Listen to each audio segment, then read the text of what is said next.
Yo, what up guys, I'm Sammy and welcome back to the Soul Drop, and this is my first impressions look on two Brandblack hoop shoes, right? So this is the Rare Metal Evo, and this shoe retails for a whopping 250 bucks. And then we got the Pro Am, and it retails for 180 bucks, right? So if you guys do want to cop either of these shoes, I try to leave a link in the description box, but let's get it started right away with the Tracciones. And in this shoe, we have some X's, right? Which is pretty damn cool. We have two colors on this outsole. We have black and also this like olive green, like light green color. I'm not sure if it's dual density. It doesn't feel like it's different as far as the rubber goes when I'm feeling it. But yeah, we have these X patterns going throughout this entire outsole, which is pretty damn cool. And it's pretty much the same in the Rare Metal Evos, right? So the Evos have this this outsole that wraps all the way around into the kind of like upper a little bit, and it also does cage the cushion too. But yeah, how does the traction feel? The traction on my wood floor seems pretty damn good, right? So the Pro Am actually seems like it has a better bite right now. It has a nice little squeak to it too, but the bite seems really good here in the Pro Ams. The Evos, it seems to have a nice bite, but not as good as the Pro Ams right now.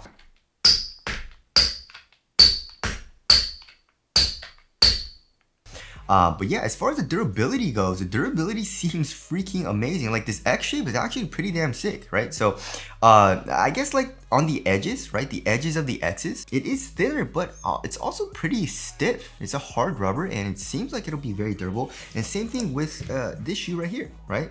When I feel it, the rubber is actually pretty damn hard. The grooves are deep. So yeah, and also it's multi-directional, right? As you guys can see. So the traction seems really good so far. Durability seems good. Also, it doesn't seem like it'll pick up that much dust, just because with this X pattern, the grooves are actually kind of like spaced out, you know, far apart enough where it's probably not going to pick up a whole bunch of dust and debris, right? So I'm pretty damn excited about the traction. It's feeling really good so far. And now moving on to the heel to toe transition, it feels very smooth in both of the shoes as well, right? So here in the heel, we have a nice rounded shape, and also this foam is fully exposed, and this foam is very soft. So it feels really smooth here in the heel, and then in the forefoot, we have a nice rounded shape with a good amount of forefoot flex, but we can see a midfoot shank blade, right here, and also on the lateral side, so we have good torsional support.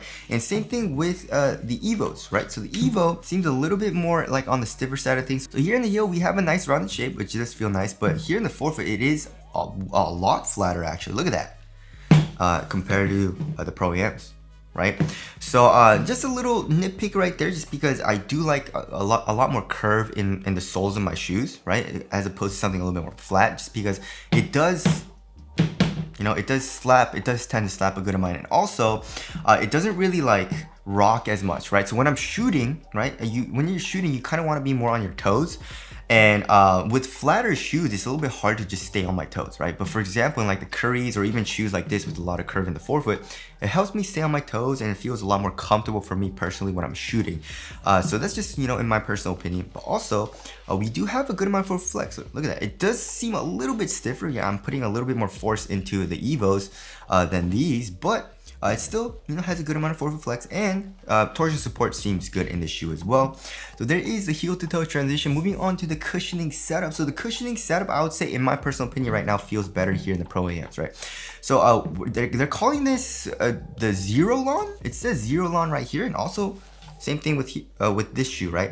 But on their website, it says it's super critical foam. But as you guys can see, this foam is actually a lot thicker, right? Especially here in the heel. So court feel, if you want court feel, the Evo seems a little bit lower to the ground, right? But here in the Pro Ams, it still has pretty good court feel. However, you see, it seems a little bit softer, right? Just because there is a little bit more foam here in the heel. There is a nice offset, right? And this foam is very soft. There's a good amount of compression. It feels very nice. And then as far as the insole goes, the insole is all right. There is a little bit of give to it, but for the most part, it's actually kind of thin. And then for the strobe board, the strobe board is actually just like a regular traditional strobe board, so it's not like super soft or anything like that. So not the best for step and comfort or anything. And same thing with the Evos here, right? It's pretty much the same exact insole, right? So nothing like amazing. It says Brandblack on it. And then for the strobe board, it's actually on the stiffer side of things as well, right? So the cushioning setup, it seems like it's going to be more on the responsive side of things with pretty good impact protection. But the Pro Am is actually feeling a little bit softer and a little bit more comfortable, right? So there is the cushioning setup. setup there. Moving on to the material. So here in the Pro Ams, we have a fused sailcloth mesh, it says, right?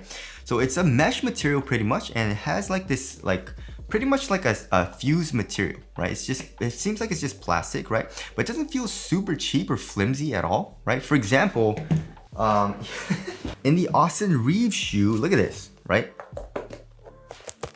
Now that's freaking flimsy and plasticky, you know what I mean? It doesn't feel great, but here in both of these shoes actually, it's not as stiff, right? I don't know what they did to it, but it seems a little bit more smooth, right? It doesn't feel as flimsy, it doesn't feel as stiff, but it feels just as thin and also super supportive. There's no give to this material, which feels really, really nice. But I do like that support and like thinness, you know what I mean? And then for the tongue, we actually have it's pretty much a mesh material, right? And there's not a whole lot of padding to it. I would say it's like a little bit less than average. It's also like a half booty construction tongue, giving you a better overall one-to-one fit. Now also for the lining here in the ankle area, it's mesh material as well. I've actually never seen this, you know? It's pretty cool, you know? But there is like an average amount of padding here in the ankle area as well. So for the most part, it feels very, very minimal for the upper. It doesn't feel super cheap either. I would say like for the plastic though, it does feel a little cheap for the price, you know what I mean? But like especially comparing it to other shoes, this does feel like it's gonna be very durable. And like I said, it does feel nice on foot, right? Conforms to your foot very well. And also another pretty interesting thing is the laces, right? So it's just laces. You have this lace lock, right? So you just pull it like this and it locks for you. But once you tighten it all the way, you have this really long lace right here, right? So we'll have to see how that plays out. I'm not 100% sure if you can like hide it somewhere. I'll probably have to like put it inside of the shoe or something, but that does seem a little bit annoying. But I guess it is pretty convenient because, you know, it's very quick, right? But maybe they should have made it a little bit shorter, just because I feel like 2-3 inches you could have like taken off, you know what I mean? But anyways, there's that. And then also here in the Evos, we have a leather reinforced nylon upper, it says on their website for their tech specs, right? So I guess this is the leather, right? Interesting. It does, I guess, look like leather a little bit, but it's very, very thin, right? And then we have this nylon upper as well. It does seem pretty similar as well, like for the underlaying material. But either way, you know, super duper thin, right? It feels very similar to the Pro Ams. It does feel, I guess, a little bit more flimsy, but it feels super supportive, but thin and minimal. It conforms to your foot very well. And we also have some nice like suede touches, right, around the eyelets, you know, for better reinforcement. And then these laces are just super duper thick. And also you have a lot of eyelets. Look at that. So you can kind of customize the laces to how tight you want it. So as you guys can see, you have some eyelets right here that going all the way like a little bit more into the upper, so you can have the fit a little bit tighter if you want here in the midfoot. So that does feel nice. And look at how freaking low this shoe. Look at that. Look at how low this shoe is, right? Also for the tongue, we have like an average amount of padding with the half booty construction tongue, giving you a better overall one-to-one fit.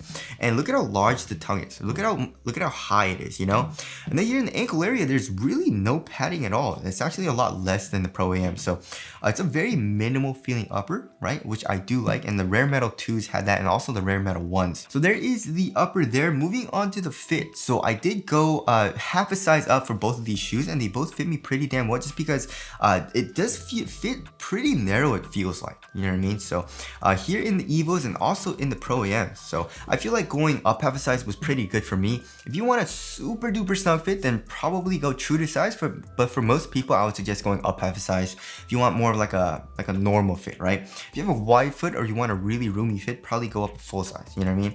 But for me, it fits pretty damn well. I would actually say the Evo fits a little bit narrower, right? As you guys see, it's a little bit pointier here in the tip of the toe comparing it to the Pro Ams. But for the most part here in the toe box, they're both like on the more snug side of things. The support feels pretty damn good in both of the shoes, right? So here in the Evos, we have, as you guys can see, we have a little bit of reinforcement with this like leather material, right? So that does help with support. And also, like I said, this material is super duper supportive, right? So lateral containment feels like it's gonna be very good, and also lateral stability. As you guys can see, this the outsole does protrude out a good amount here on the lateral side. Same thing here in the Pro Ams, right? So we can see the foam coming up, acting as a sidewall here in the forefoot and also here in the heel. And there seems to be an internal TPU heel counter in both of the shoes. So lateral containment seems very good. And also, like I said, we do have an outrigger here in the Pro Ams as well. So yeah, support and lockdown feels like it's gonna be very good. I am pretty curious on the weight though. I feel like the Pro Am feels a little bit lighter, right? So this shoe is 11 ounces. 11 ounces is actually very light. And I feel like that's something that Brandblack does very well. They make very lightweight shoes, but also with their uppers, they keep it super thin, so it feels very minimal, but also super supportive just because of all that reinforcement, right? Although it's not the best for quality because like the fuse and like the plasticky kind of feeling material, but that it's kind of like a trade-off, you know what I mean? Which I don't really mind. And then here in the Evos, let's check the weight. 12.4 ounces. 12.4 ounces, like around average weight. So the Pro Am definitely feels a lot lighter. It's probably because of all this like rubber right here, right in the forefoot line. By the way, I'm liking how the Pro Am feels a little bit better. It feels lighter. The cushion feels a little bit better. The traction feels a little bit better as well. And I do like the extra kind of like foam in the mesh right here in the ankle area and for the tongue, comparing it to the Evo, and it's cheaper, I guess, right? As far as the aesthetics go, I love how both of these shoes look. The design for both of these shoes look pretty damn sick. You know, honestly though, I feel like this shoe looks a little bit better in my personal opinion. But there's just something about this one, the Evo, where it kind of has like a very like nice but not traditional look to it, you know what I mean? It doesn't look weird to me. So tell us what you guys think of the aesthetics of both of these shoes down in the comment section below. Wrapping things up, my first impressions of both of these shoes are looking really good, and Brandblack is still out there killing it, you know what I mean? As far as the performance goes, the performance side of things. As far as the price goes, it is definitely pretty damn expensive, right? But performance, it's seeming pretty damn good so far. So I'm very excited to try these out. Again, if you guys do want to cop out of these shoes, I'll try to leave a link in the description box, but that's it. Thank you guys for watching, and I'll see you guys in the next one.